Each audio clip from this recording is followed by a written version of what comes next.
ایک سوال میرے ذہن میں آ رہا ہے کہ اگر میں اپنے آپ سے یہ سوال کروں اور آپ میں سے ہر فرد اپنے آپ سے یہ سوال کرے کہ بھئی میں قرآن کیوں پڑھوں، میں کیوں پڑھوں قرآن، کیا ہے قرآن؟ ہاں، اگر یہ سوال ذہن میں آئے تو پھر اس سے پہلے بھی ایک سوال آئے گا اور آنا چاہیے، اور وہ سوال یہ ہے کہ بھئی میں کون، میں ہوں کون، میں کون ہوں؟ یہ جو میں ہے، میں کون ہوں؟ بحیثیت انسان میں کون ہوں؟ میری حقیقت کیا ہے؟ میری جو زندگی ہے اس کی حقیقت کیا ہے؟ میں کہاں سے آیا ہوں؟ میں کیوں آیا ہوں؟ مجھے کس نے بھیجا ہے؟ مجھے کیوں بھیجا ہے؟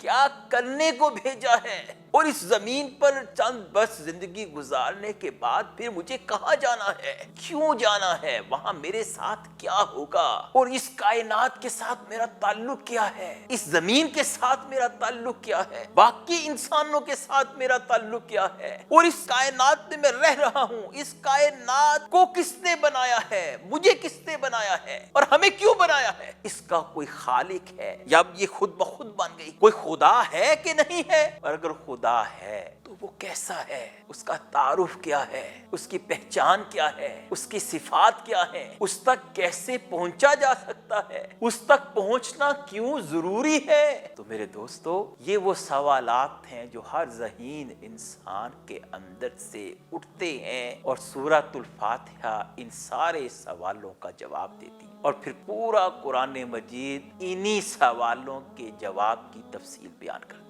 شاید اس لیے میرے پروردگار نے یہ چاہا کہ انسان 5 وقت اس کے حضور میں حاضر ہو کر اس تعارف کو، اس بنیادی سوالوں کے جواب کو حاصل کریں کہ بحیثیت انسان وہ کیا ہے، کائنات کیا ہے، اور کائنات کا بنانے والا کون ہے، اور اس کا تعارف کیا ہے، زندگی کیا ہے، اور کامیاب زندگی کیا ہے، سچائی کیا ہے، حقیقت کیا ہے، حتمی سچائی کیا ہے کہ جس کے بغیر سب کچھ فضول ہے، سب کچھ فضول ہے۔ اگر انسان حتمی سچائی کو نہیں پاتا تو قرآن پڑھنا اس لیے ضروری ہے کہ قرآن مجھے بتاتا ہے حتمی طور پر کہ میں کون ہوں۔ قرآن بتاتا ہے کہ یہ کائنات کیا ہے اور اس کی حقیقت کیا ہے۔ قرآن بتاتا ہے کہ کائنات کو کس نے بنایا ہے اور وہ کیسا ہے، اس کی صفات کیا ہے، اس تک کیسے پہنچا جا سکتا ہے، اس کو کیسے پایا جاتا ہے۔ قرآن بتاتا ہے کہ یہ زندگی جو ہے، اس زندگی کی کامیابی کیا ہے، اس زندگی کی ناکامی کیا ہے۔ اگر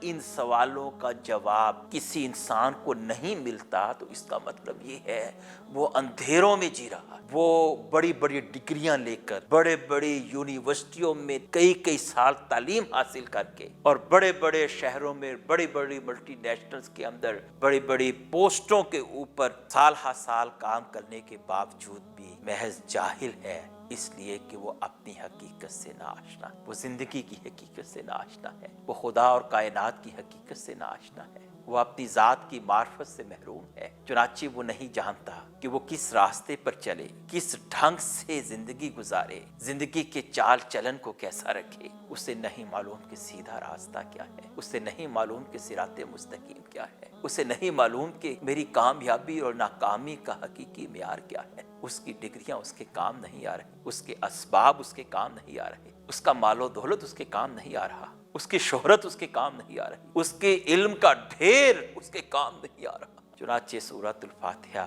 کی اہمیت یہ ہے کہ مجھے ان سارے سوالوں کا جواب دیتی ہے کہ جن سوالوں کا جواب اگر الفاتحہ اور قرآن مجید نہ دیں تو کائنات کی کوئی دوسری چیز نہیں دے سکتی۔